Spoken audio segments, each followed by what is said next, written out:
नमस्कार मंडळी, आज 26 जानेवारी असल्यामुळे मी एनसीसी जो खजिनो शोधून काढलाय. पांढरा वस्त्र धारण करून मी ग्राउंडवर एनसीसी आणि परेड बघूक निघालोय. आज ग्राउंडवर वेगळोच माहोल होता. सगळे ट्रूप्स फॉलीन होऊन झेंडावंदनाची वाटच बघत होते. परेड, झेंडावंदन आणि सगळे सांस्कृतिक कार्यक्रम झाल्यानंतर मी घराकडे गेलोय. नाश्ता वगैरे झाल्यानंतर मग काही हाक मारले. जाऊन बघताय तर थंय रसल वायपर म्हणजेच घोणस साप होतो.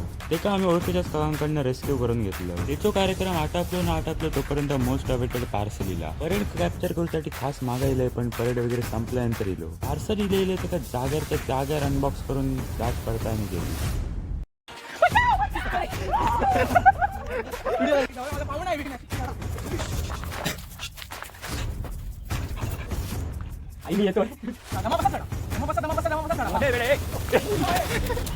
और मुझे कुछ आगे दिख रहा है, मुझे गेट फोटो खड़े अपन आगे जाओ, ठीक है।